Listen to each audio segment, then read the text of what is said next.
My shark seems to have put out the jungle fire! And just as I was about to rake the forest! Merry Krampusnacht, everyone, and welcome to the Kongversation. I'm Hyle Russell. And I'm Cameron Reigle. So, yeah, we are going to be talking about another Sea of Thieves thing on this episode, Cameron. I gave people Banjo 3E the last episode. That should placate them enough to allow us to talk about Sea of Thieves again, because we have to talk about more things about Sea of Thieves, because holy crap, there's a lot of content out there. We're going to be going into the expanded universe again. Obviously, Cameron, you were on the episode earlier this season where we talked about Tales from the Sea of Thieves, the in-universe journal/ship ledger that I love. Like that's one of my favorite additions to the Donkey Kong universe. Yes, the Donkey Kong universe. Just be patient, people. It's one of my favorite additions to it in years. It's just it was just fantastic from start to finish. So this is the comic series for Sea of Thieves, and that we'll be discussing. That actually, number one came out the same week Sea of Thieves launched, and the Tales book was published, but it was only recently collected in trade paperback in September to coincide with Talk Like a Pirate Day. So, yeah, we'll be talking about that. First, though, I got to get some due diligence in. Support DK Vine on Patreon if you can. That would be great. All the money goes back towards the site, helps keep the site running. DKVine.com/Patreon. You get rewards like stickers, and you get to listen to this nonsense live. You get to hear the parts Cameron and I edit out of the show because we stumble over our own words. That's really thrilling. That's a treat for you. So be included. Have access to that. DKVine.com/Patreon. Better deal than Netflix, people are saying. I hear that all the time in my own head. They scooped us on the rights to Evangelion. Yeah, because that was clearly something that I had a vested interest in. Also, check us out on social media, dkvine.com/Facebook or dkvine.com/Twitter. Daily updates, daily posts, daily tweets. If you like Donkey Kong, if you like K. Rool and Smash, if you like the Rare Legacy and Platonic games, if you like any of that, check us out. We're the social media feed for you. And also subscribe to us on YouTube at dkvine.com/YouTube. Cameron, you head up Cameron Reigle Art. I would feel bad for you if somebody else was in charge of Cameron Reigle Art. But you're also going to be at MagFest this year, coming in January. Do you want to talk a little bit about that? So, yeah, January 3rd through 6th at the Gaylord National Resort in National Harbor, Maryland. I'll be present for MagFest 2019. I'll be there running a table with a longtime friend of DK Vine and spectacular artist Cammy. We'll be selling some art stuff. Some of it may be of interest to the DK and Rare diehards in our audience. So, yeah, feel free to stop by and check it out if you're in the area. Let's talk a little bit about Sea of Thieves. I'm calling it Sea of Thieves Volume 1 because that's what the trade is listed as. So I think as an umbrella term for the 4 issues of the Sea of Thieves comic book, that's as good as any. I think we kind of have to call it that as well, because otherwise the book is just called Sea of Thieves, which is going to create a stumbling block. Well, yeah, on the cover and the spine, it's just called Sea of Thieves. If you actually open it up and look at the copyright page, it says Sea of Thieves Volume 1. So I was like, okay, that's the name for it. That's what we're going to go with. Fair enough. I thought about calling it as like Sea of Thieves number 1 through 4, a literary analysis. I thought about calling it Sea of Thieves, the comic series, a literary analysis. But then what do you do if there's actually more issues down the road? I don't know. So we're going to go with this. It feels nice, safe, and secure. Sea of Thieves Volume 1 and the 4 issues that were published independently, monthly, beginning back in March, published by Titan Comics and written by Jeremy Whitley. Jeremy Whitley is the author. Now, Jeremy Whitley is also credited for the comics Unstoppable Wasp and Raven the Pirate Princess. Yeah, that's Unstoppable Wasp for Marvel Comics, and he's done Prince Less, and then the Pirate Princess, which is a spin-off of that, and quite a few other books as well. Now, what was this Wasp, Michelle Pfeiffer or Evangeline Lilly? Neither. It's about Hank Pym's daughter that he didn't know he had, named Nadia. Oh, well, that's great. That's great for you, Hank Pym. Just he can invent the Pym particle, but he can't come up with an effective method of birth control. So also artwork by, oh god, this is gonna break me, Cameron, because we were talking about this beforehand. We don't know how to pronounce most of the creative team of this comic. And I chalk that up to my own ignorance. I'm just a shitty white boy living in the United States of America. So anything beyond John Smith is too taxing for my brain to handle. So apologies, deep apologies to any member of the creative team who happens to stumble upon this episode of the Kongversation and hears their name completely butchered by Hyle Russell. You know, as revenge, you can call me Hyde Roussel. I get it all the time. So, my last name makes no sense, so, yeah. Yeah, it's not even spelled like Reigle. It's Reigle. So, Reigle's Believe It or Not. Believe it or not, I don't know how we're going to say these names. Cameron, you get the next one. You get the artist. Okay. Roald Marsilius. He was also an artist on Titan's other published work, Carpe Diem, and Bonehead for Image Comics. Colors by Sakti Uwono. Also worked with Roald on Carpe Diem and Bonehead. Mm-hmm. And okay, you get the letterer, Cameron. Jaka Adi, also on Bonehead. Also, additional thanks were given to Peter Hentz, Adam Park, Mike Chapman, and Brett Allen at Rare. The creative team that is really in charge of shepherding the expanded Sea of Thieves universe. Can I just point out, I love on the cover that the writer, the artist, and the colorist are all given equal billing. Yeah. Usually, like, the colorist is left out on a lot of these trade publications. Not always, but usually the focus is just on the writer and the artist. So, yeah, it's good to see.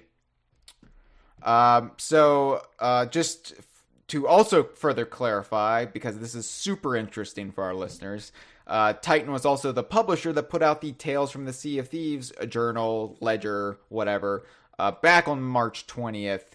And you can go back and listen to that episode from earlier in the season. Now, Sea of Thieves #1, the monthly floppy issue, launched that same week. And I actually bought it when it came out, but I had to order it from Midtown Comics, which is the big comic book merchant out of Manhattan, because nobody had it locally. And when I say locally, I mean here in a 2.5 hour stretch. So I was like, it'll just be easier for me to have it shipped to me, and I did it through Midtown, which was pretty efficient. I got it pretty quickly, but I sat down to read it, and I only half-heartedly did so because honestly I'm busy, and I didn't really think I was going to retain any of this knowledge on a month-to-month basis. It's kind of the pratfalls of reading these things as they come out. And I decided, you know what? I want to get the full breadth of this story, and I don't want to have to constantly be trying to remember what happened last month and having to go back and reread it each month. So I just trade weighted, as they say. I was like, it's coming out. this fall I will just wait then. And so I actually didn't buy issues 2 through 4 after that, which I guess makes me a bad fan, Cameron. I guess I should turn in my credentials and basically just exile myself in the forest somewhere, completely nude. Yeah, in a fugue state. my experience was I was able to pretty painlessly get all 4 issues around the time they came out. Like I didn't pick them up the day of just because life gets in the way. Thanks to Third Eye Comics in Maryland, they're a hell of a store if you're ever in the area. Chunky runs them. But yeah, I got all 4 issues as they came out, and then I was tempted to get the trade afterward just because I have a problem. But fortunately for me, attendees of Rare's New York Comic Con panel earlier this year got a trade paperback version of the book for free. Oh, nice. Well, I see. Then in the end, you didn't actually support Rare or the creative team behind this. So therefore, if there are no more issues of this, you personally contributed to that. Thank you, Cameron. No. I made it up for you because I bought 2 copies of the trade, and I did that because I'm very particular when it comes to my books, and so when a book is a hardcover, I'm not really worried about it because I feel like it's sturdy enough, and so long as I'm careful turning the pages, nothing's going to happen to it. But with a paperback, like a trade paperback comic collection, I'm worried that I'm going to bend it, or I'm going to, I don't know, spit up on the pages a little bit. And so to comfortably read this, I had to buy 2 copies, one to keep on the shelf with my Donkey Kong Universe games, and the other to actually read and get dinged up a bit and actually like thumb through. So when I was like doing the prep and legwork for this episode, I had a copy that I could just kind of tatter about and not worry about the condition of. I have issues. I have psychological damages in my brain, Cameron. Not to out this, but didn't you also recently purchase a copy of the trade with the official store special cover? Yeah, and I did that. Okay, so I wasn't going to worry about the special covers, but ultimately I decided I had to because I had to buy something from the store because Rare, in their thoughtfulness, decided to make all of these obsidian onyx colored weaponry and items in Sea of Thieves that they've been kind of doling out here or there. They decided to do a whole package of them, including the ones that were exclusive to E3, including one that was available in a mix pot recently, but also others that haven't shown up at all. And they call it their Black Friday sale. So Black Friday weekend or the week before Black Friday too, you could order anything from their store and then you get a code to get this stuff in the game. And I had to do something, and I didn't want to just order another coin. And I assume eventually I will encounter Chris Alcock and force him through threats of violence to autograph a copy of the novel. So I was like, I don't need to order one of those. So ultimately it was just... well, that would be nice to have. Anyway, that was my roundabout way of bringing up that the official store collection has its own special cover illustrated by Jose Carlos Silva. Oh, okay, yeah. Just to properly credit everybody on the first page of this. Why not? Why not? But yeah, so that is on the way. So my only concern is it's going to come all damaged in shipment. I don't know how they're going to package that flimsy ass trade paperback through international mail, so it might come in no condition to actually display, and it might have been just a worthless endeavor, despite the fact that I got those in-game exclusive cosmetics. Then you'll just need to hold out for later in the year when they announce the holofoil cover and the sketch cover. Right, the polybagged edition, the Death of Alessi edition with the memorial armband and obituary. Yeah, Cameron. Having read this, I read this a few weeks ago actually, and kind of skimmed through it again in the prepping this episode. So we're gonna be talking about broad strokes of the story. We're not gonna be getting into every detail of it. No, we want you guys to actually buy the book. Well, I mean, you can buy, you can not buy it. I'm not trying to make a pitch here. I'm just we're giving our opinions of it, and so it would be silly just to recite everything that happens. We kind of did this with the Tales ledger a bit, but I thought the best way to do this would be just go over the overarching plot, talk about the characters, and kind of talk about where all the characters wind up, and then get into some other aspects of it. So, broad strokes. The story actually revolves around the twin adult children of the Pirate Lord, which it's basically just explicitly stated in the comic.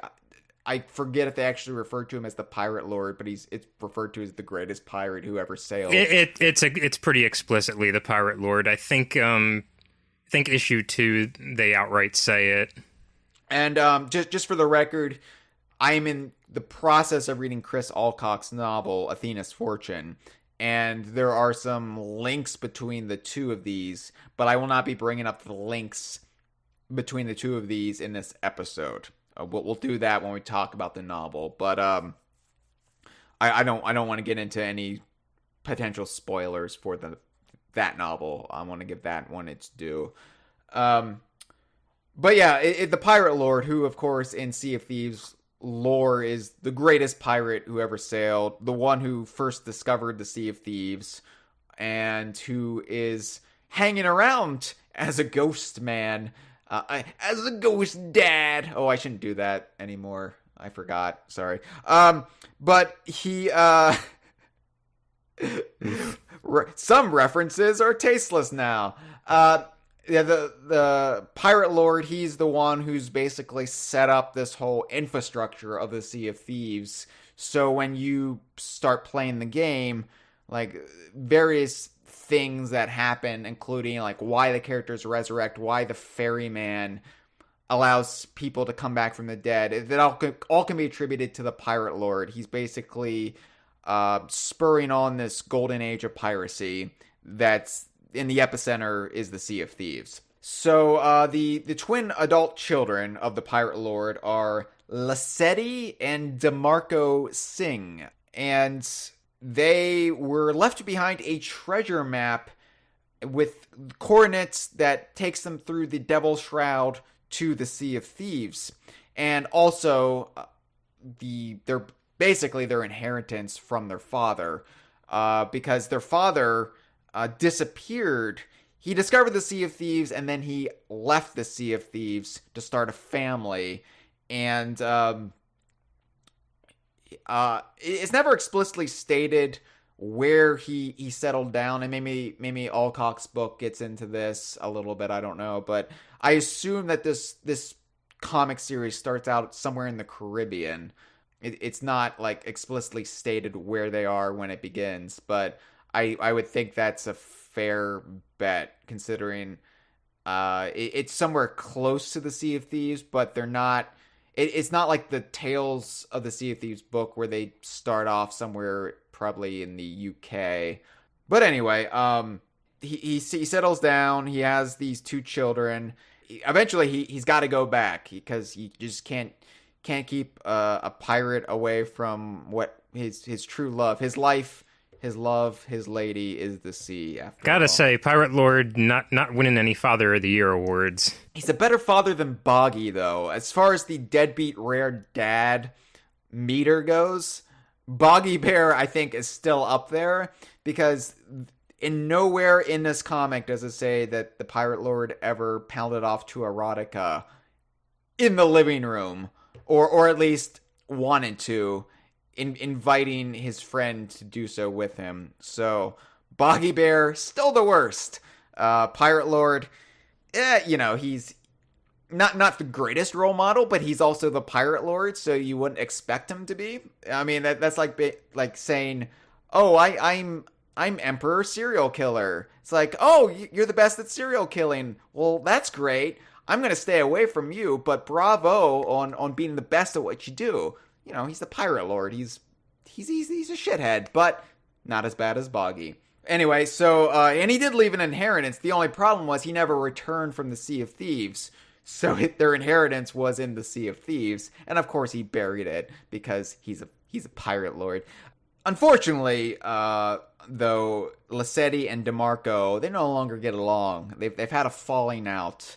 There is a chill that runs through the family, and they're both pirates, but they've taken very different paths in their piracy. The pirate lord wanted them to come together, like share their inheritance, but of course they're like, I'm gonna beat the other one to the Sea of Thieves, and I'm gonna get the treasure, neener, and that's essentially the plot. Sibling rivalry and just a whole lot of unwarranted family spite. And I don't know, I feel like this is really good to talk about so shortly after American Thanksgiving. It really puts me back into that festive mood. So, Cameron, let's talk about the characters. One by one, we'll go through the two crews that were the main focus of all 4 issues of this comic series so far. So let's start with Lassetti. Lassetti Singh. She's the daughter of the pirate lord, and she is comparatively the serious sibling who trained hard to be a pirate to make her dad proud. She's definitely the more, like, rough and tumble of the two. Like, covered in battle scars, lost an eye. Yeah. Like, visually, like, more of the hardened pirate on first impression. Unlike my pirate cousin Russell, who lost his eye, or basically wears an eye patch because he stared at a solar eclipse. Which is the most pathetic way a pirate can get an eye patch. In my notes, I've listed her as Pirate Chuck McGill. Because I like Better Call Saul, and I saw a lot of Chuck and Jimmy in the two siblings. But yeah, she's basically no nonsense. She's probably the closest you would come to just a really efficient pirate, but she doesn't seem to have much fun when it comes to being a pirate, which, from what I gather from the Pirate Lord is a mixture of these two characters, because the other character is DeMarco Singh, the son of the Pirate Lord, twin brother to Lassetti, and he's more of a flamboyant ladies' man. I wrote, if Swanky Kong were a human and a pirate instead of a game show host, which I believe was the inspiration.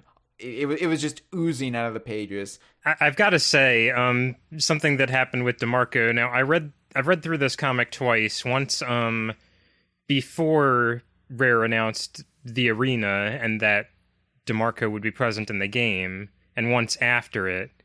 And the second time through, I read his lines in the voice they gave him in the trailer, and it gels with the dialogue really well. Yeah. I also wrote that DeMarco is the pirate Jimmy McGill. So he basically doesn't take it seriously. He takes shortcuts. But he's also very charismatic. He's affable. People love him. So, yeah, it was just a very, very similar sibling rivalry, if you're a fan of Better Call Saul. Though in this case, it's they're arguing over who's the biggest criminal instead of... Right, yeah, instead of who's the best lawyer, but ultimately one of them will become a criminal. But DeMarco, but I said they're a mixture of the Pirate Lord, and I do gather that the Pirate Lord is kind of shares both of their attributes, because the Pirate Lord also remembers to have fun being a pirate. Because, Sea of Thieves, the game, is about being the pirate you want to be, so there's no wrong way to play the game. And Rare's really, followed through on that by introducing incentives for no matter how you play the game, there is reward there. You don't have to do everything to be rewarded. But DeMarco definitely represents the more like silly side of Sea of Thieves, and Lassetti is more of the like hardcore. Gotta get to level 50. So I can become a pirate. I think DeMarco is a lot more go with the flow, winging it over the course of the story as well. Yeah, exactly. So as you already mentioned, both Lassetti and DeMarco will feature heavily in the upcoming Sea of Thieves expansion, The Arena, which is coming in early 2019.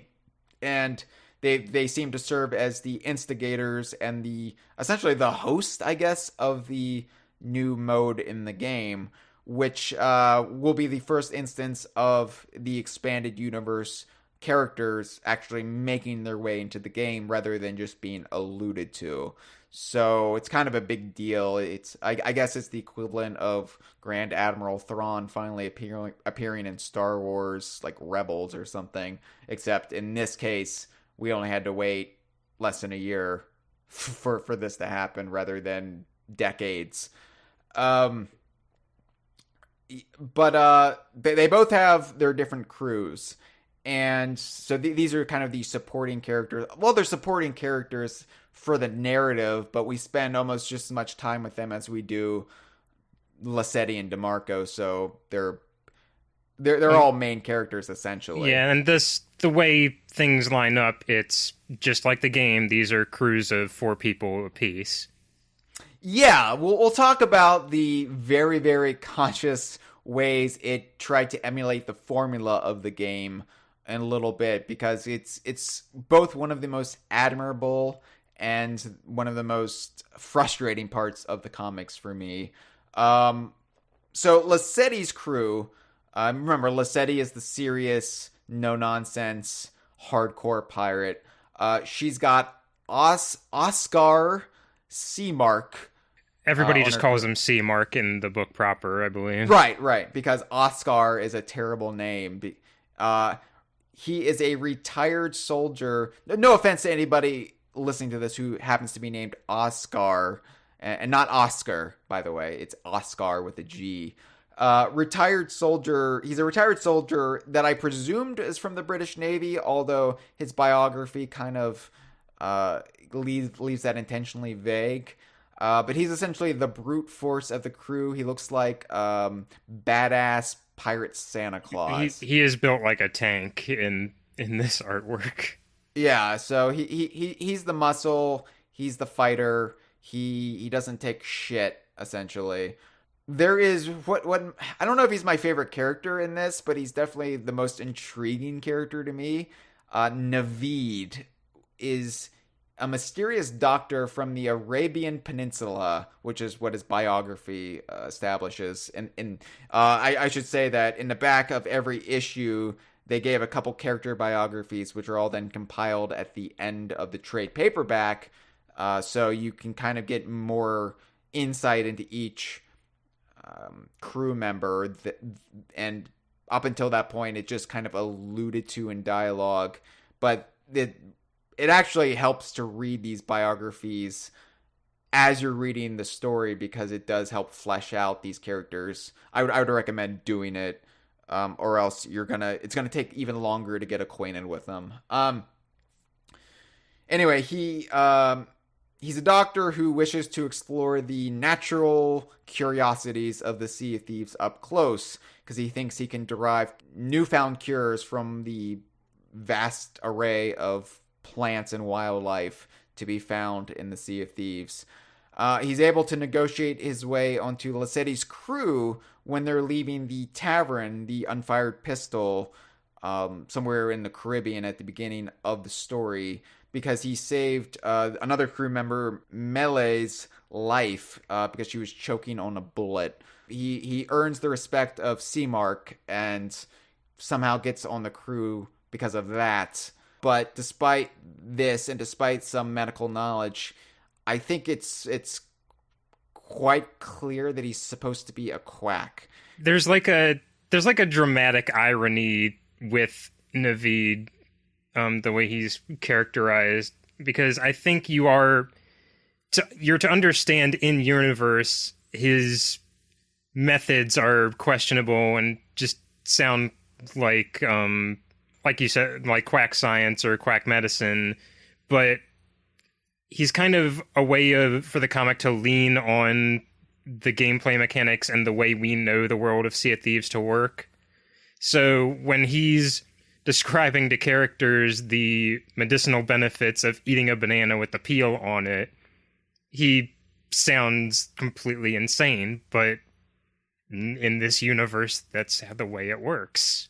Well, okay, so here's my interpretation of that, because this is actually my absolutely favorite thing about the entire comic series. This little point right here. This character provides an explanation and origin for why they all crunch the bananas with the peels intact. Why does everybody do that in Sea of Thieves, despite the fact that they didn't animate it before the game came out, and then it became a meme, and so they had to stay with it? It's because Naveed believes that the banana peel is this miracle cure, and so he's propagated this belief when he arrived at the Sea of Thieves. So then it caught on between humans, skellies, everybody. Everybody eats it with the peel on because Naveed, the very, very questionable doctor, says so. And so this is the origin of why they do this. Now, obviously bananas do heal characters in Sea of Thieves, but is it the banana or is it the banana peel? Because we know there are mystical qualities to bananas in other rare games. Donkey Kong. We know there's this whole potential lore there with the Tiki Tak tribe. Again, not developed by Rare. That was Retro's tenure with the series, but still part of the shared universe, according to DK Vine logic. So, hey, you know what? I don't know. But my belief, and it's left ambiguous on purpose, but my belief is that Naveed only knows what he's talking about like half the time, but he's so self-assured and he's so like educated and well learned about all of this that these uncouth pirates are like, okay, sure, yeah, the doctor says so, we'll eat them with the peels on, even if it makes no difference and it just tastes terrible. They're gonna do it. He might be my favorite character, and it might just be because of this explanation for why they eat the peel of the banana. I'm a simple man, Cameron, and I have simple needs and I have simple wants, and it doesn't take much to make me happy, apparently. Going down the list, there is Alessia Saint Marina or Marina. Would you like to chime in with? I never took French in high school, Cameron, so. Alessia, as far as I got. Let's go with Alessia Saint Marina. Okay, Alessia Saint Marina. She's French, born to an aristocratic family that got bleuthed and fell on hard times and was ultimately disgraced. They lost all of their money, so she became a con artist in her teens, and then just gradually drifted into the world of piracy. Yeah. There's a lot of characters in Sea of Thieves lore that come from well-to-do families and become shitty criminals. And I don't know if there's any social commentary to be had by that, or if it's just going through like archetypes and tropes of the time period, and just to keep it interesting and diverse, you have a lot of that. I mean, we'll go over this more as we work our way down the cast list, but every single character kind of has a slightly different financial background among the primary crews. Yeah. Some of them from wealth that lost wealth, from wealth that still have wealth, and some from the bottom work their way up. Seamark being a soldier, etc. It's a good thing that Sea of Thieves doesn't take place in the modern time, starring a bunch of millennials, because then nobody would have wealth. To be fair, we would save money if we just ate the banana peel instead of the avocado toast. But we'll never learn, will we, Cameron? Melee Silvertongue. I want to say Melee, like Super Smash Bros. Melee, but it's Melee Silvertongue. And although Silvertongue is implied not to be her genuine last name, but a stage name. She's a Pacific Islander, so from an entirely different ocean than all but one other cast member. She is a daughter of a fisherman who has a natural talent for theatricality and showmanship. She dreamed of a life on stage, but when she was a teenager, she met Alessia and turned to a life of crime, as it so often happens. Now, it is implied that Alessia and Melee are lovers. And it's not really implied, it's basically outright confirmed by the end of it. Once again, I really like that Sea of Thieves just very casually has different sexual orientations, and it just presented as a matter of fact rather than, ooh, look at this, woo. I like that despite the fact that there are no admirable characters in Sea of Thieves lore because they're all, pirates.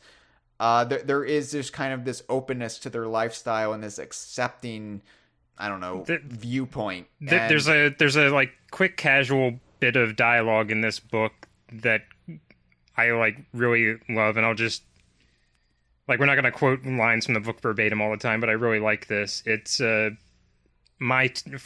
Melee, my tastes are diverse. This is like mid-fight scene banter. The world of Sea of Thieves, these pirates aren't stuffed shirts, despite the fact that some of them are stuffed shirts and very, very rich and just want to be pirates. But they're basically very, very just accepting of one another, when they're not trying to kill one another. And this isn't even the first EU book we've seen for Sea of Thieves to do this, which is really awesome. Yeah, it's a minor point, and it's almost not even worth bringing up because of how matter of fact it is. But it's still, I'm still really like just touched that they do make the effort, and despite the fact that the game and the EU takes place centuries ago, like they don't let that be a hang up. It's like it's a very liberated place, the Sea of Thieves. So it's a place that would make sense that they would have the pride flag, and maybe even, I guess, invent the pride flag if you're trying to actually apply real world logic to it. But Melee, despite being as part of Lassetti's crew initially, she's kicked out in the first issue because she's blabbed too much to the patrons at the tavern, the Unfired Pistol, about their plans, about how they're going to the Sea of Thieves, about the treasure. To some extent, I would say every character in the story is sort of reflective of a certain play style of the way people actually play Sea of Thieves. Melee strikes me as like the player who is just having the most fun. In a lot of ways, it's very much how I play Sea of Thieves when we're streaming it versus... I play it very, very differently when we're not streaming it. When we're streaming it, I'm basically being a showman, and to the detriment of actually doing it good for our crew.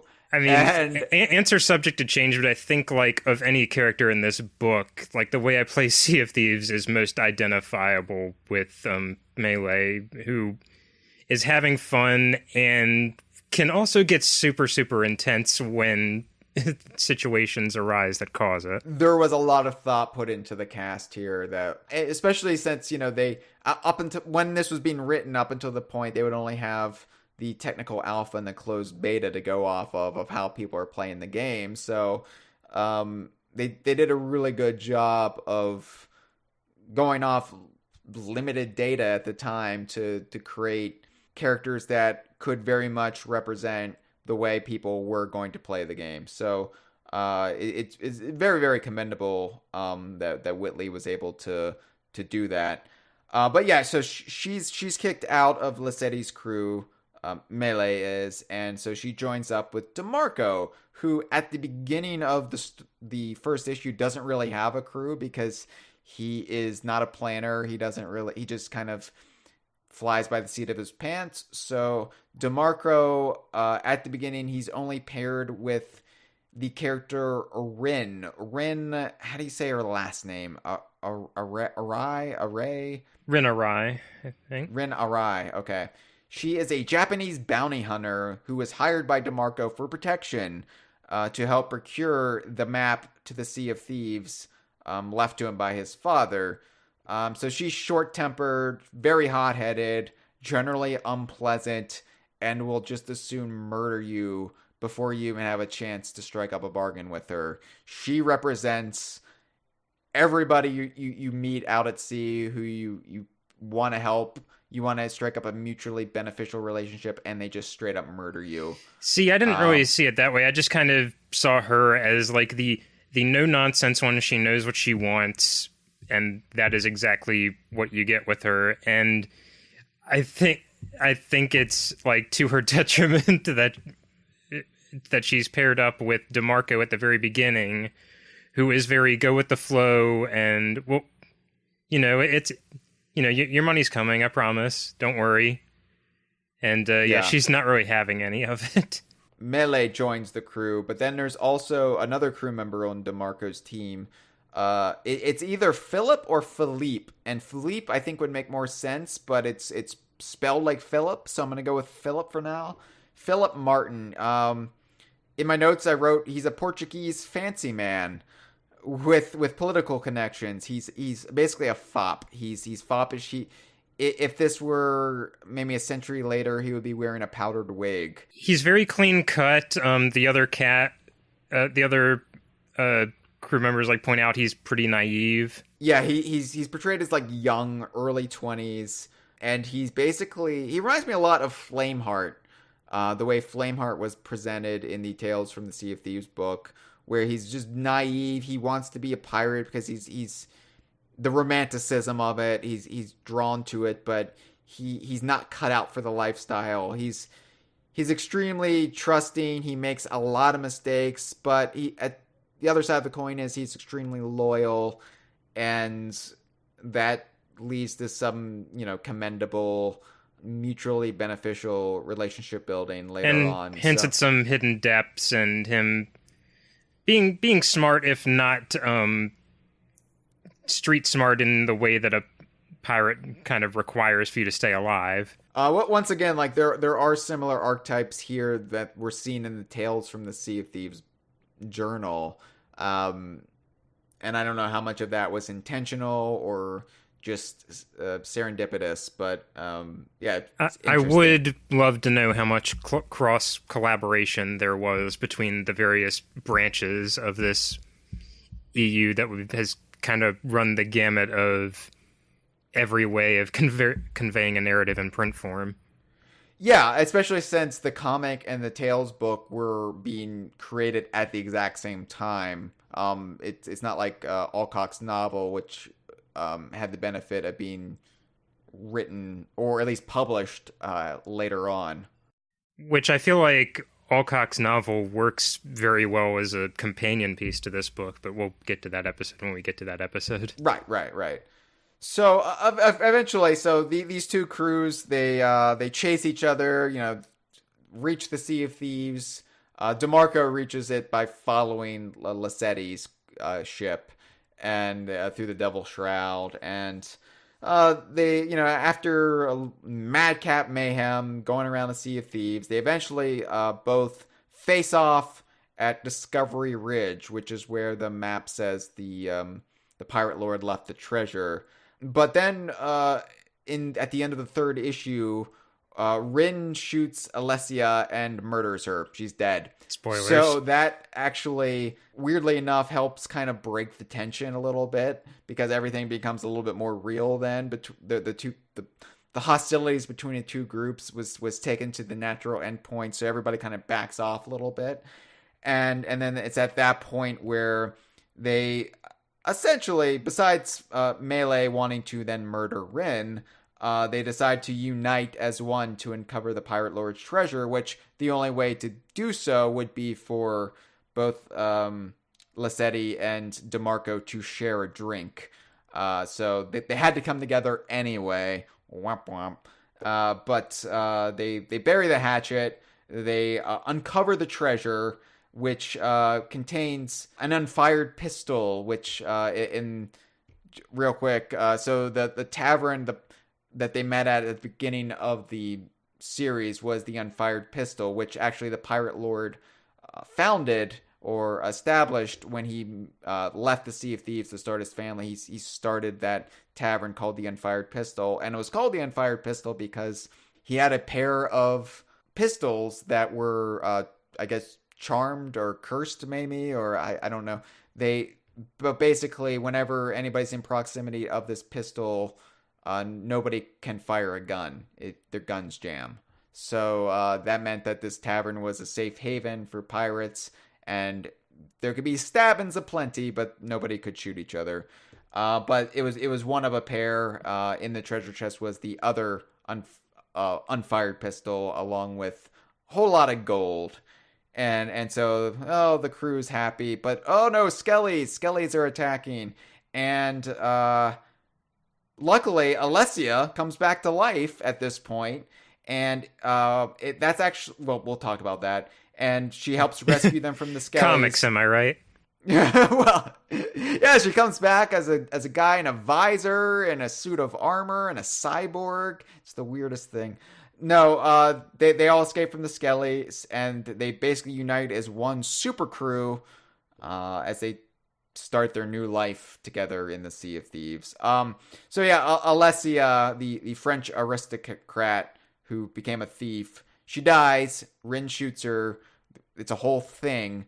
But then she comes back to life, and she explains her experiences on the Ferry of the Damned. And I believe, Cameron, correct me if I'm wrong, it's implied that this is maybe the first time this happens? I think it's at the very least implied to be the first that any of the main characters know of.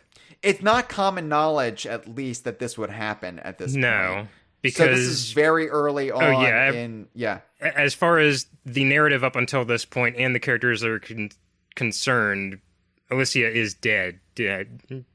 Absolutely dead.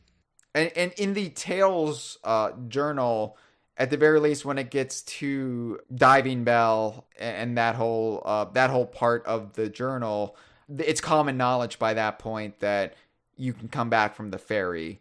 So this takes place before they get their hands on Flameheart's journal, at the very least. And so this is like near the beginning of when the Pirate Lord and the Ferryman strike this bargain of come back through the door. No pirate will stay dead in the Sea of Thieves from this point on. So it's interesting to see kind of the beginnings of the early Sea of Thieves before the game even starts. And stuff like why banana peels are consumed. I like seeing the logic there begin to form, and see little things like that sprinkled throughout. That there's not as much lore here as there seemingly was in a Tales book. Well, there is and there isn't. On the surface, there isn't. Like there's less explanations here for so that's why in the game this is the case.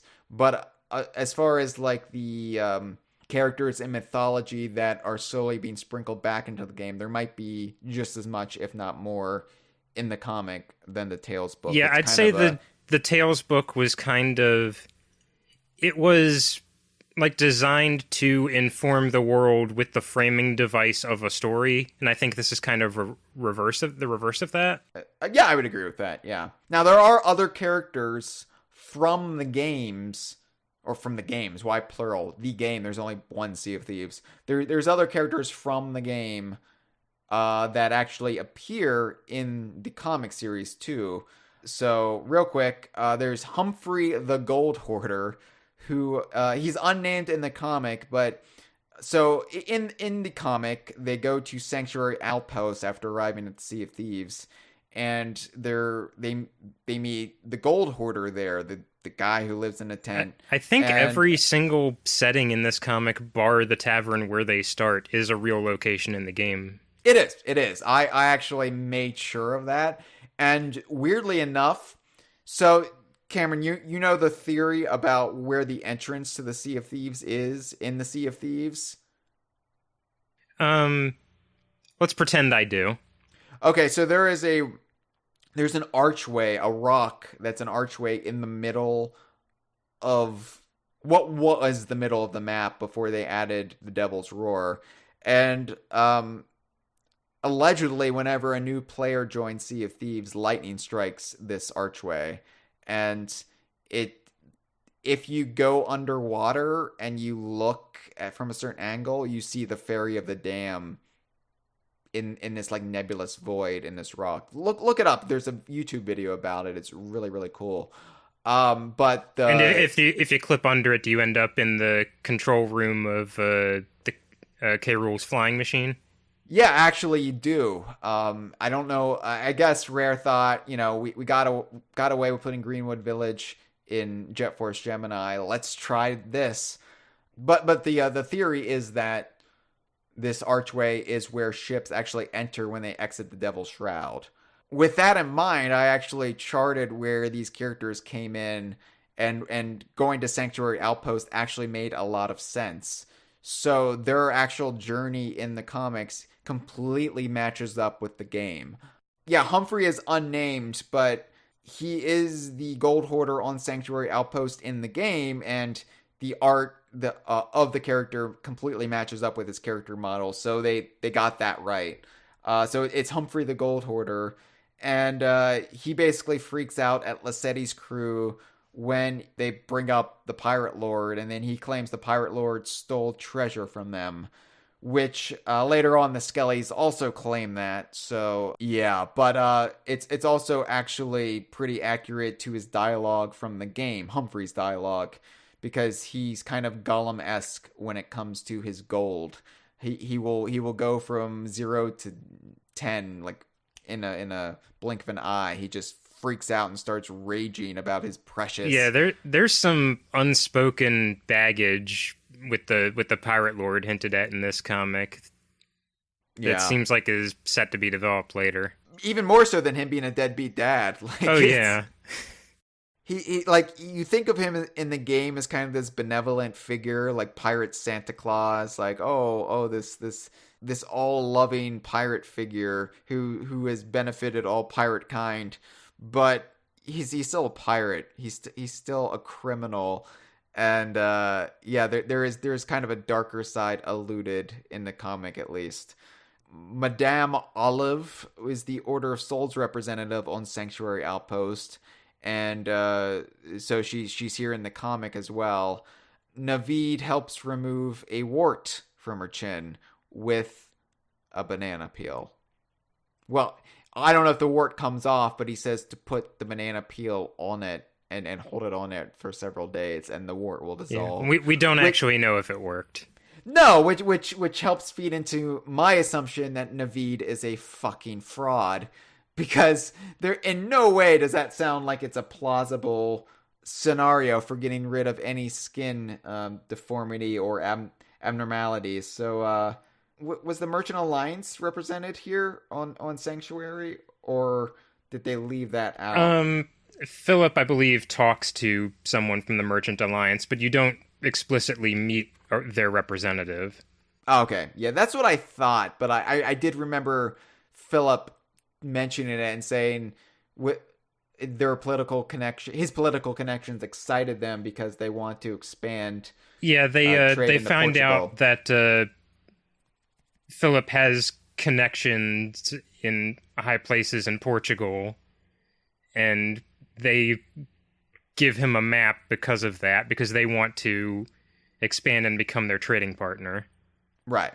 So, and kind of exploit the Sea of Thieves for Portugal, which there's always something unseemly about the Merchant Alliance being in a Sea of Thieves, and I think that helps illustrate it in my mind. Like, compared to the other two, where the other two trading organizations are unseemly in their own way, but there is this kind of sanctity about the Sea of Thieves that they uphold, where the Merchant Alliance feels like they would sell out the Sea of Thieves in a heartbeat if profit was to be had.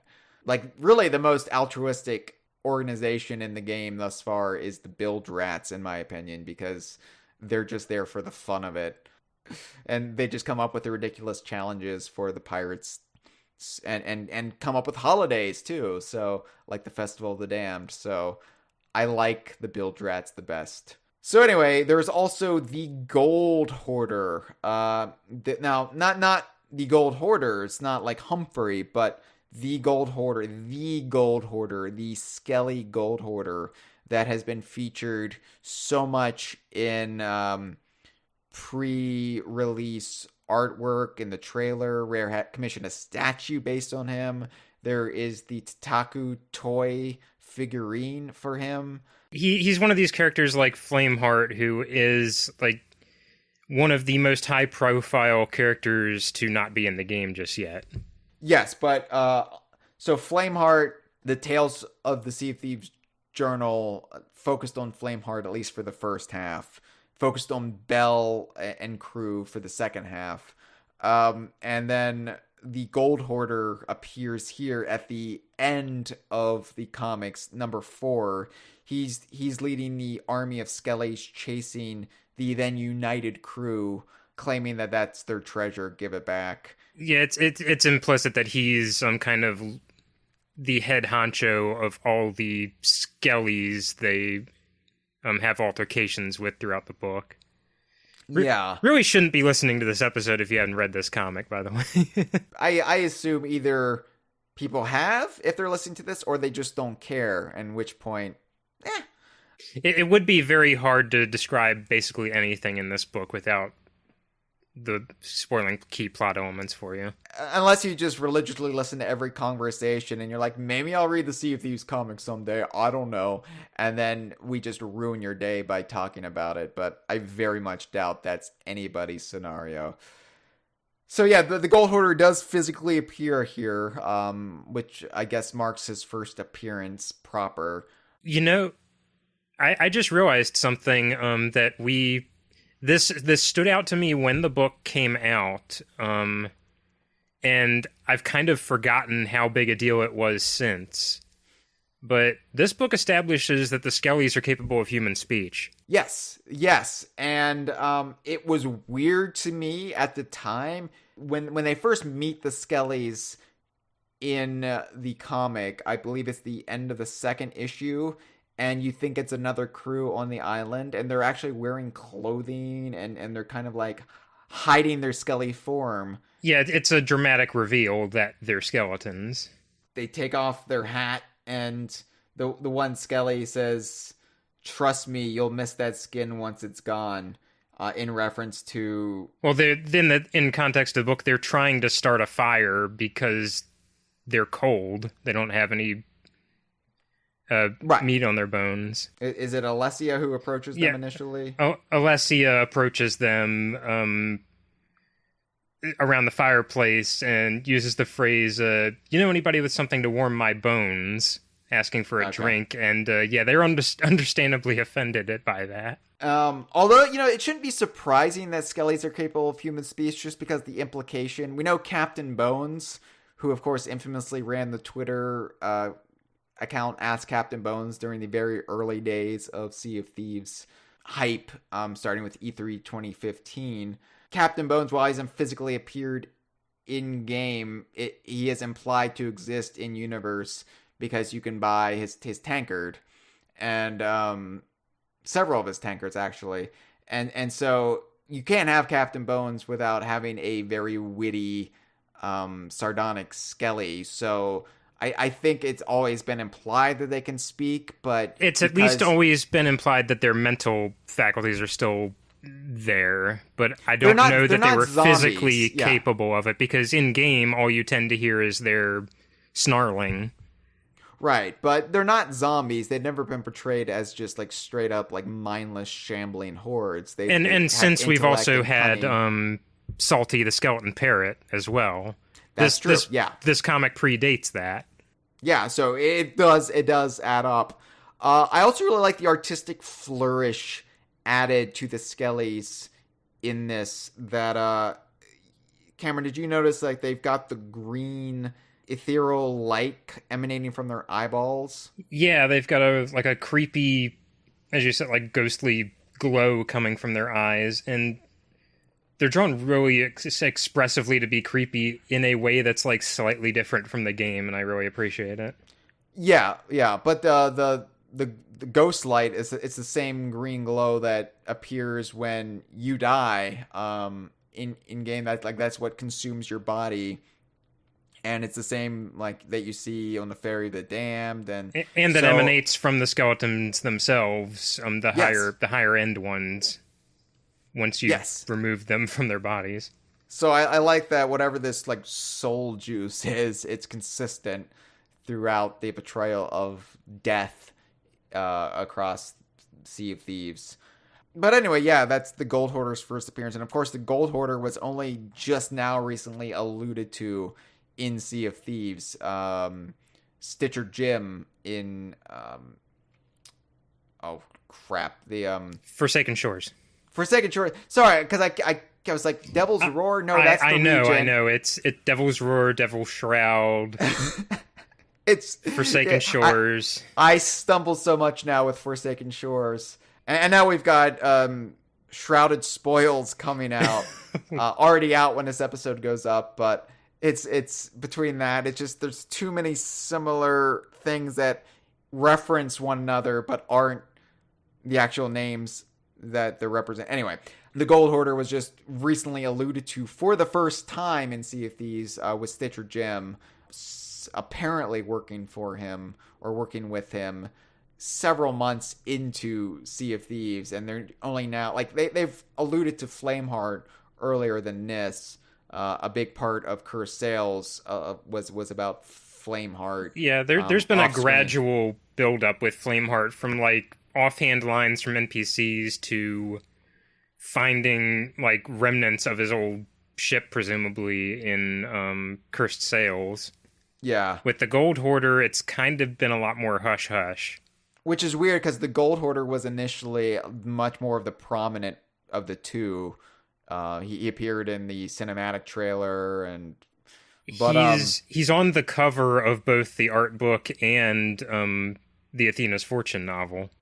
I'm glad that he physically appeared at the end of this, just to show, hey, this is a real character. You have a toy of him that you can now play with your Banjo and your Conquer Tataku figurines, but he's actually a character that exists. He's not just a conceptual idea that's never going to appear. No, he's here in this world. There he is. Let's talk a little bit more about the artwork, Cameron. This is definitely your domain. Let's talk about the art style and overall what we thought about it. Well, like, first off, everybody is expressive as hell, and I love it. Part of the reason it was exciting to see DeMarco show up in the game is that he makes some like really wonderful facial expressions in this book. Everybody does. I feel like the style of it's a bit different from the game partly out of necessity, I think, because in order to get something that looked exactly like the game in book form, you would either be screenshotting the game, which why would you even bother? It's just not going to be an enticing book, or hand paint everything, which isn't really it's not gonna happen. Yeah, I think you would run the risk of running into the uncanny valley where you're trying to actually replicate the in-game style of characters and artwork. And even though I think we even saw some of this with DM Kumbo's upcoming ukulele comic, where he kind of went over how he elected to tweak certain elements of Yuka and Laylee's designs to better serve the storytelling. Yeah, it's funny because I have to say I didn't care for the artwork when I got issue number 1. It was just too different from the game for me, and I found that a little off-putting. And I came around to it after I read the trade, and I actually read the trade after the Kickstarter had started for Ukulele and a Cracklestone, and it clicked for me there, and then I was able to go back into this and say, okay, I'm perfectly okay with this now, and I like that it's so different from the game. It's different, but it's still... It's adjacent. It's adjacent, yes. And I would say the color palette is spot on. Everything that actually appears from the game in the comic that isn't an original creation is very, very faithful, but just rendered in this art style. And then that helps put it into greater context. I think the problem is the first issue, besides the very last panel, completely takes place out of the Sea of Thieves. And there's really nothing there to ground it in the game until they get to the Sea of Thieves. And so as an introduction, the first issue by itself, it's kind of a harder sell than having the complete package in your hands. So when I was actually able to have that, the art actually started to click with me a lot more. So I actually did myself a disservice by getting the first issue and trying to read it when I did. I think I was right in putting it down then and trade waiting. I really dug the character designs. It does make me kind of curious. They've translated DeMarco and Lissetti in game now as part of the arena. I wonder how they'd approach certain other characters because there are some characters I feel like you could reasonably approximate with the infinite pirate generator as we've seen it to work, or like how I presume it works behind the scenes, just with the different attributes you flip back and forth. But I don't think I've seen any in-game pirate that's like as short as Rin or as absolutely jacked as Seamark. Yeah. And those, I would love to see those two in the game for that exact reason. Yeah, well, and I think I don't think it would be cheating to have them in the game then if it doesn't even match up with the pirate generator or what the pirate generator is capable of. I look back the at pirate janitor is Philip. I look back at that image of Captain Black Eye that Greg Mails temporarily had as his Twitter profile pic, and there is still debate to this day, like, was that built with the Sea of Thieves engine, and what's going on with that? He, like, the claim that it is actually from Dream never really sat right with me because it doesn't look anything like that artwork that we've seen. I mean, it doesn't look especially like a character built in Sea of Thieves to me either, but it could be from an earlier time. Yeah, and I'm saying though, if you then built that Black Eye into Sea of Thieves, because you have to have it recognizably be Black Eye, I would be okay that he's different than anything the pirate generator could create. So for particular characters like Rin or Seamark or Black Eye, I would be fine to kind of bend that a little bit to just get them in there, because I think they would still fit into the world just fine. Oh yeah, I'm not going to cry foul over cheating or anything, because I mean the infinite pirate generator is supposed to generate infinite pirates, but it's also bound by the restrictions of what a game requires. It requires like everybody has to be about the same height. Yeah. But now that we're getting more and more NPCs in the game, I'm fine with kind of stretching the boundaries of what you can do with NPCs versus what you could do with playable characters. Absolutely. And since everybody in the game is supposed to look distinct anyway, even the player pirates, I would want and welcome that diversity to the game, and I'd be fine with it. But yeah, I like this artwork. And really, when the book, when the comic series, when the trade, however you want to quantify it, when it really shined for me was when it actually took familiar elements from Sea of Thieves, but did something different with them that you couldn't do in the game. It took me a while to get into this, I have to admit. Like I said, I had the issue with the first issue I really should think before I say these things.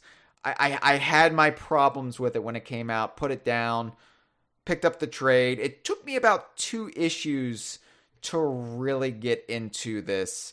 And it helped that I then jumped back and I read the character biographies when I realized they were back there. But the first 2 issues, especially the first issue, really felt like just a glut of exposition. Like, oh, we got to set up so much.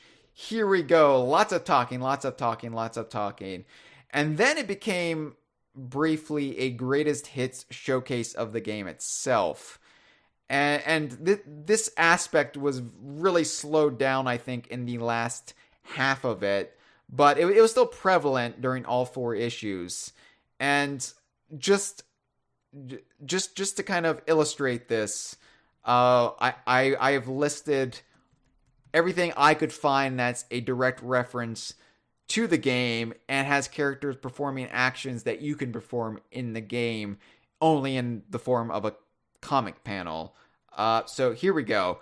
Devil Shroud, ship battles, patching and bailing the ship, gunpowder barrels, going to the outpost, drinking grog together, Skelly attack, using a rowboat, which at least that one was a preview of things to come, because when it came out, there wasn't the rowboat in the game. Firing yourself out of a cannon, kaboom! Gotta go on a riddle quest, digging up treasure. And so, like, when it was just, especially in the ship battle portion, okay, I'm basically reading a story about these pirates playing Sea of Thieves, essentially, when I could just be playing Sea of Thieves and getting the same experience. But by the way, the pirates in this book have apparently not learned the lesson that you don't put gunpowder on the deck. No, which I imagine their own idiocy here was what helped really spread that knowledge far and wide, that you put it in a crow's nest. You put it in a crow's nest. But that being said, I did really start getting into this by the third issue, especially, like I said, after I got to know the characters a little bit, and once all the setup kind of leveled out and we could really just get into the story proper, and the action was being driven by the characters rather than just everything being set up by dialogue. And I even went back and I reread the first two issues, and I enjoyed them a lot more after the fact because I had greater clarity at that point. And the more I thought about it, because, you know, I fashion myself as a writer still, even though I'm basically just this hacky guy who hypes up Donkey Kong games.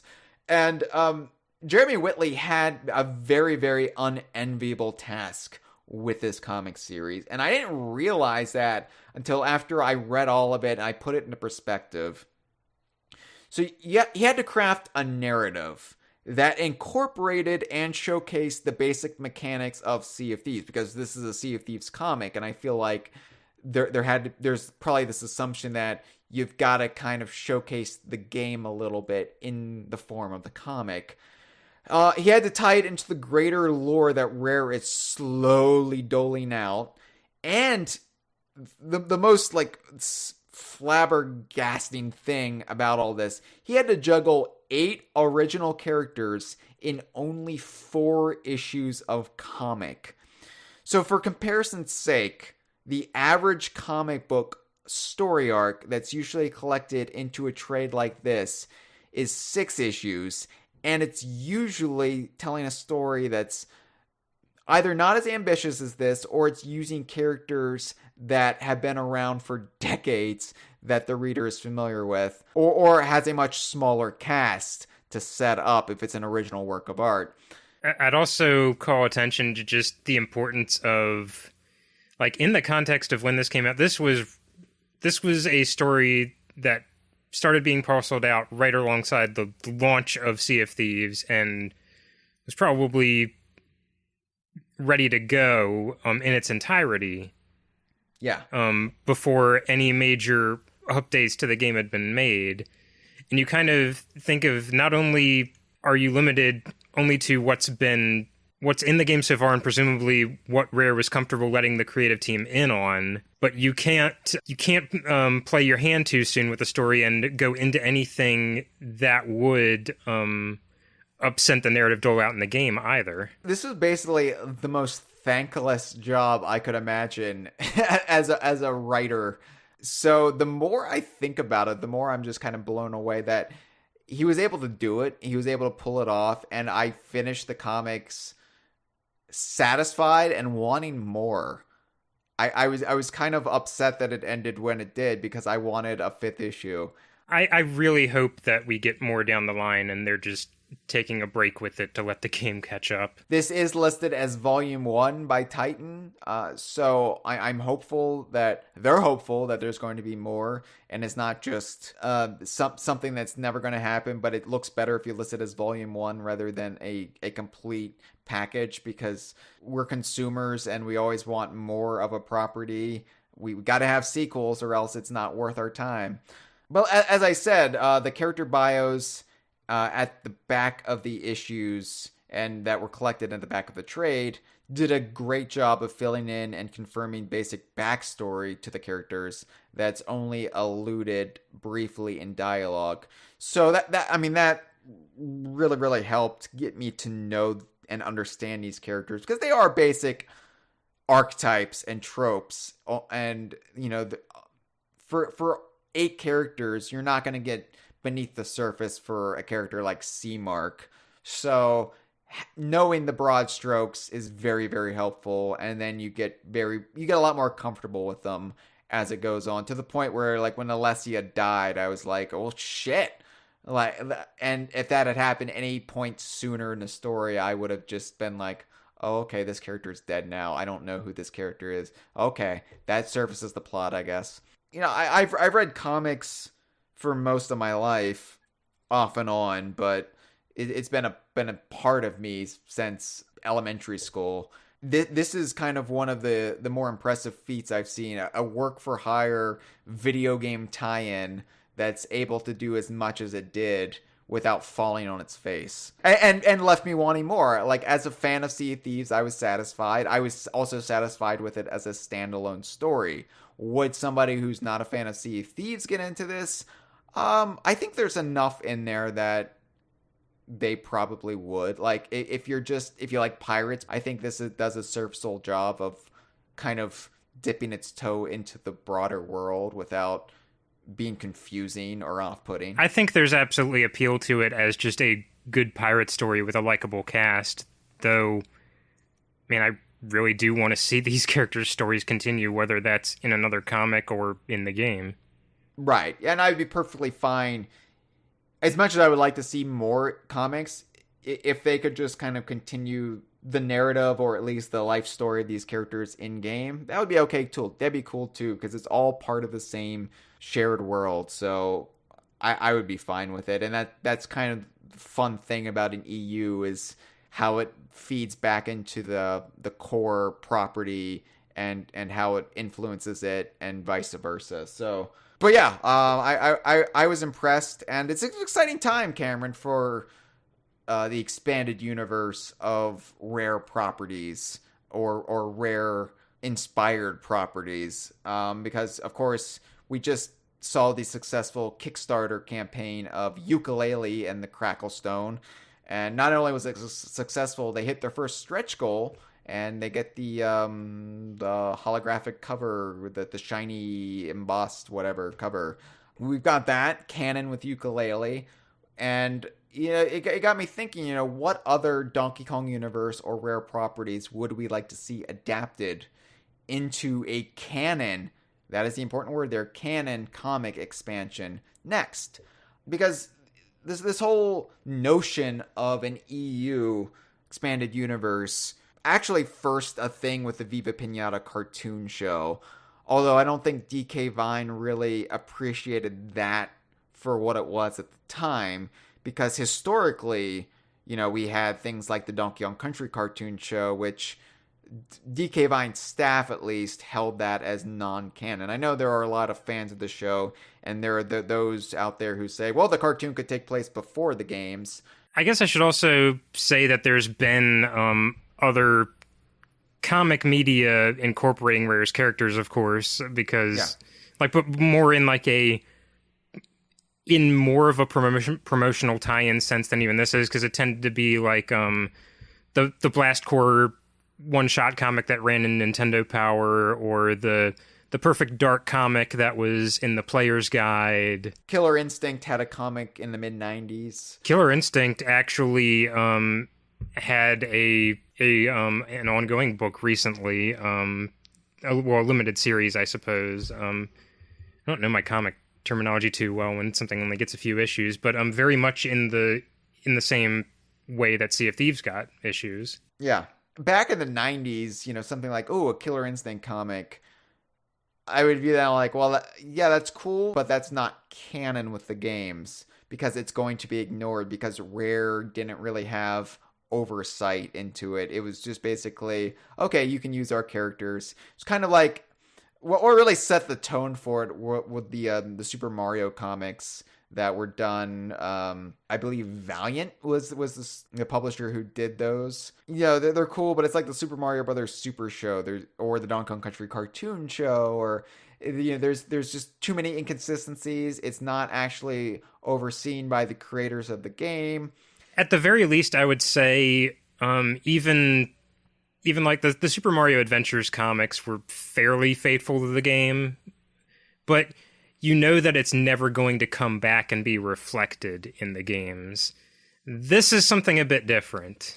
That's a difference here. That's why DK Vine is actually making this distinction now, because up until this point, we've been only the games themselves count. Only the video games themselves are canon. And we did change our viewpoint, I guess, when the Viva Pinata cartoon came out. At least I did. I don't think we ever actually sat down and had this discussion as a staff. The way I think we've kind of settled on is they're canon, but we're not really covering them on the site because we cover the games. Same just me personally, I think of the manga that tied in with Star Fox Adventures in Japan as canon, but we're not going to cover it on DK Vine because it's not in the game. Yeah, but now I'm kind of changing my tune, and I kind of actually want to have a page for the Viva Pinata cartoon show, because, hey, guess what? Rare actually, helped with that, and it fed back into the games.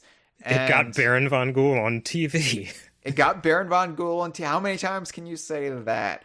That being said, we've started to, especially this year with Sea of Thieves, we have a team at Rare, the Hents, the Parks, the Chapmans, who are actually working overtime trying to coordinate this expanded universe and having it feed back into the games.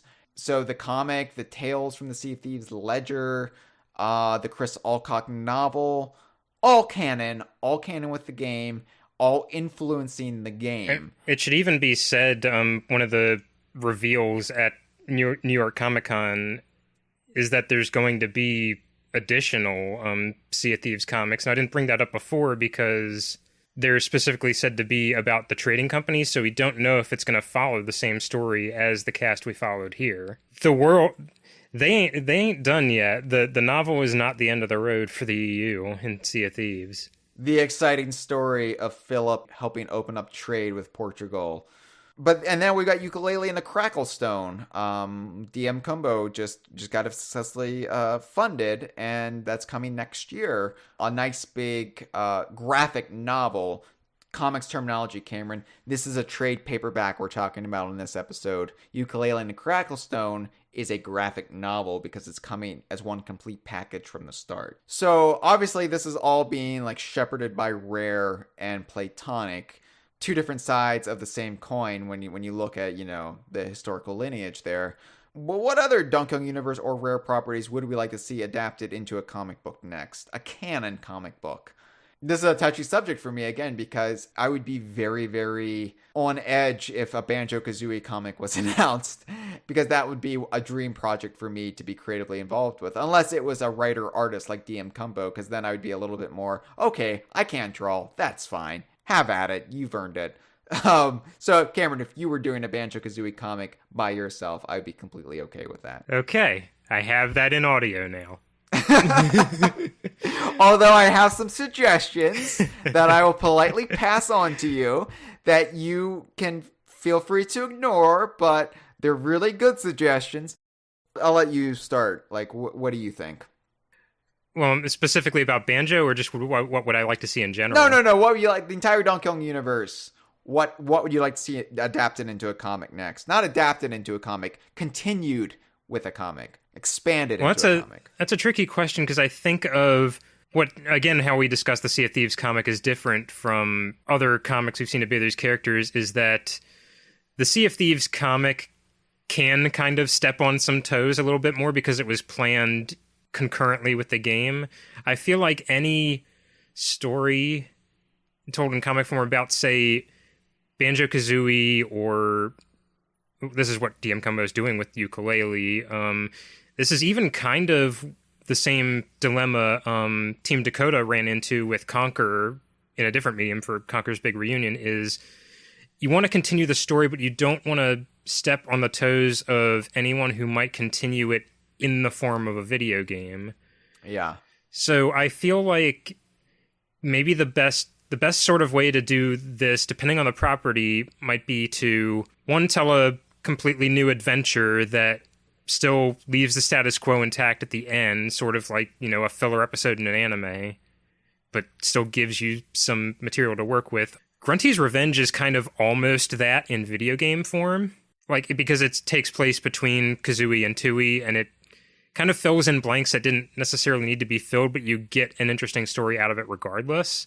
Another angle is, I've kind of thought about this myself, like, what if Grab by the Ghoulies got a comic? What could you possibly do to avoid stepping on the toes of a game that is surely going to happen within the next 3 years or so? Count on it.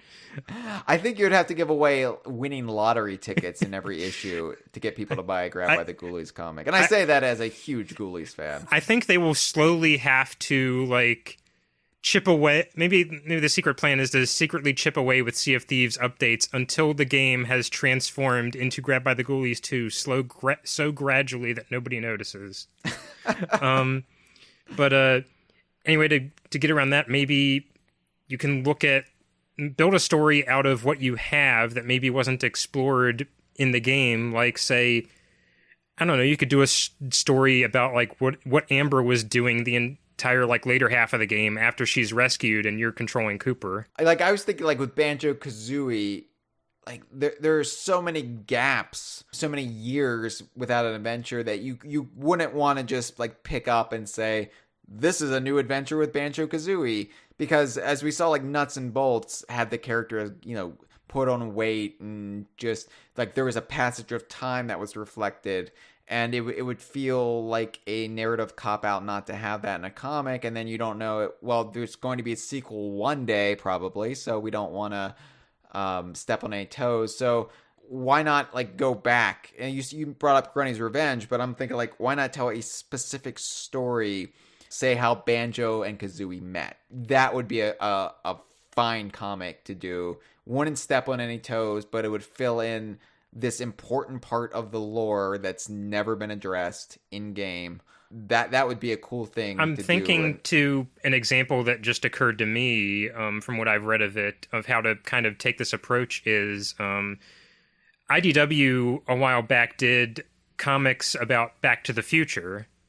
Yeah. And the stories in them, at least the volumes I read, I don't know if it went further than this, but they were less about continuing the story and more kind of telling new stories that answered questions in interesting ways, like, how did Doc Brown actually build the time train? Wasn't one of the stories how he and Marty met? Or because I think it was.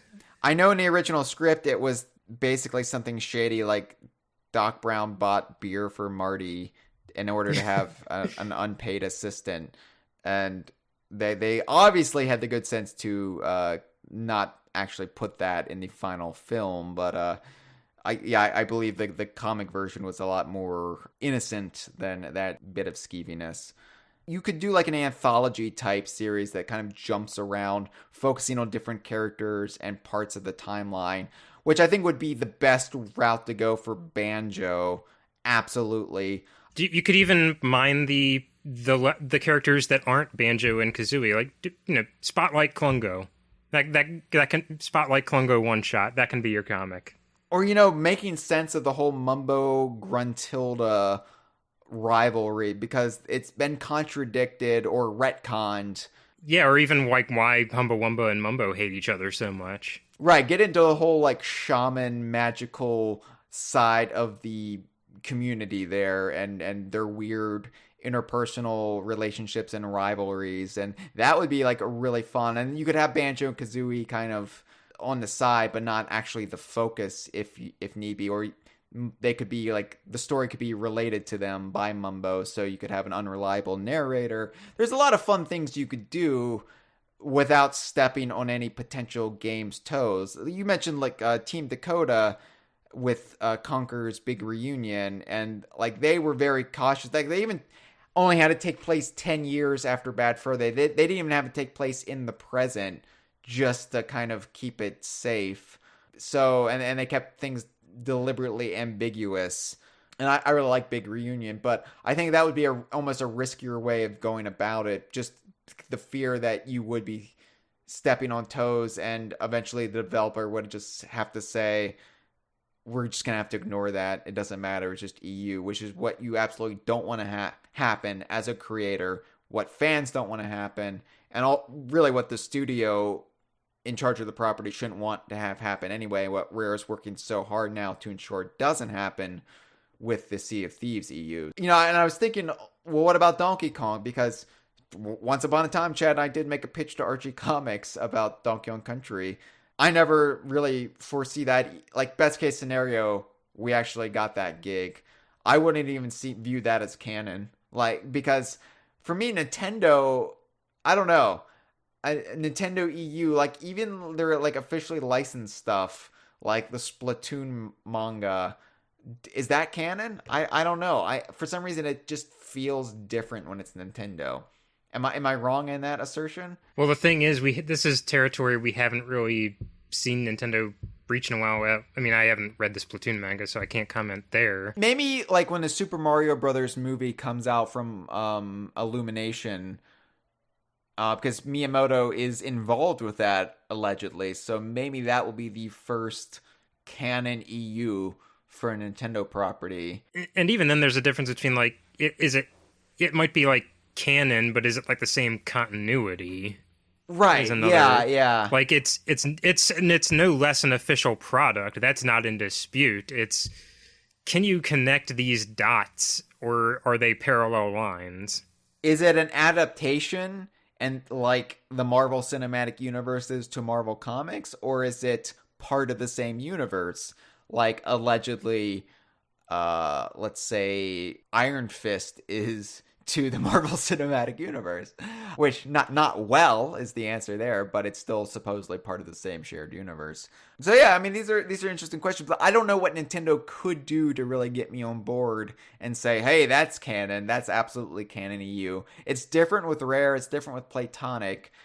There's that personal touch that I feel like Nintendo is incapable of portraying, because Nintendo is so closed off and more corporate.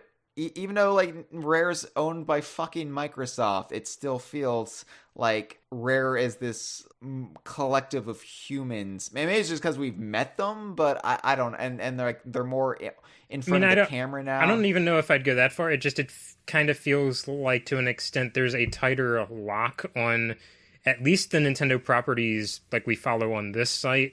There might be like some looser other franchises, like ARMS recently got a tie-in comic, I believe. Yeah. But I'm not expecting that to happen anytime soon for your Donkey Kong or your Mario. And granted, I'm not the biggest ARMS aficionado, but that just feels to me like a 90s product. Like, oh, ARMS got a tie-in comic. Doesn't mean anything. It's a tie-in comic. Good, yeah, just a little treat for the fans, but is that going to inform anything about ARMS lore? I mean, Sea of Thieves at least had the benefit that you could craft a story that very, very indisputably takes place in that universe, but you're not shackled to... Again, this comic had a completely original cast. Yeah. They could have... DeMarco and Lasady are showing up in the game now, and that's awesome, but say they never did. The comic is still just as valid as it was before. Yeah. I don't know, man. Like, this is uncharted territory, as uncharted as the Sea of Thieves that we find ourselves in with the EU. So, I guess what I would like to say is, what would I like to see next? I think it would be easiest to adapt Donkey Kong, because you could just have an adventure and it wouldn't be as big of a deal as, say, Banjo-Kazooie having a new adventure. It's like, oh, the Kongs, this happens to the Kongs. It wouldn't feel like it'd be stepping on any toes. But how do you quantify that as canon? With the Sea of Thieves comic, I flip the trade around, boom, the Rare logo's on the back. Like, bam, there it is. That's the Rare logo. Viva Pinata cartoon, I've got a DVD, 2 DVDs of it. Flip that around, bam, there's that Rare logo. The Nintendo seal doesn't mean as much. Because the Nintendo seal's on fucking everything. It's like, I'm in a book. DK Vine is in a book with the Nintendo seal on it. It means nothing. So, I don't know. So as much as I would like to see Donkey Kong Country, I think I'll have to go with a side story that fills in lore with Banjo-Kazooie. It would be my ideal comic that I would love to see. Conker, I feel, would be a bit harder to do because you would be running into the big reunion problem, and big reunion was already done. And I don't think anybody's really champing at the bit to see a Milk Wars comic or anything, or like what the Acorn people were up to during Bad Fur Day. Like that's all just off the table. Yeah, a Mr. Pants comic would be super fun. Never gonna happen. Banjo would be the best bet, and there's a lot of potential there. So yeah, I'll go with Banjo. As unexciting and unoriginal as that answer is. Yeah, I think Banjo would probably be the best bet. As far as like rare properties in general, I'd even love to see like a Perfect Dark comic. Just like, you know, do a day in the life like event, or like I said, the Ghoulies comic. But Banjo, I think, has comfortable narrative room to explore new territory, and is also a brand name people are familiar with and would actually follow in comic form. I think with Ghoulies, it would be cool to do like a Dark Knight Returns thing with Cooper and Amber, like catch up decades later, where every time Halloween rolls around, they suffer from like horrible PTSD, and like they're in therapy and they're like addicted to pills, and then they have to go back into Ghoul Haven for one more mission. That sounds terrible. Andre, by the way, says that a set of cosmetics from the Splatoon manga made its way into the game after the fact. So I don't know. Maybe the times are changing with Nintendo. Maybe that could be viewed as canon then. Who's to say? I guess we'll cross that bridge when we get there. But in the meantime, Cameron, before we end this episode, I do have a quick announcement to make. I, thanks to you, have in my possession an autographed copy of Sea of Thieves #1, signed by Jeremy Whitley, the author. And we will be giving this away to one lucky Kongversation listener, but we're not going to say how we're going to give it away. That will be revealed in the coming weeks. At the end of the season, we will reveal the contest, the treasure hunt to find this comic, this signed comic. We will be giving one away because we only have the one. Stay tuned, because I'm not going to say how to do it now. I know how what the contest is going to be. I know what people are going to have to do to find it, but saying anything right now might tip the hand, and I can't give anybody an unfair advantage right now. So thanks to Jeremy Whitley for autographing that comic. I had the great pleasure to meet him at Small Press Expo. Very nice man, very graciously put up with me talking his ear off about Sea of Thieves. So thank you very much, Jeremy, and if you were listening, I apologize. Yeah, and it was a much easier way to get your autographed copy than what I'm going to do with Chris Alcock, which is drunkenly threatening him with a claw hammer to sign my book. This has been a File 2 production. Que rico. Apologies to Chris Alcock if he's listening.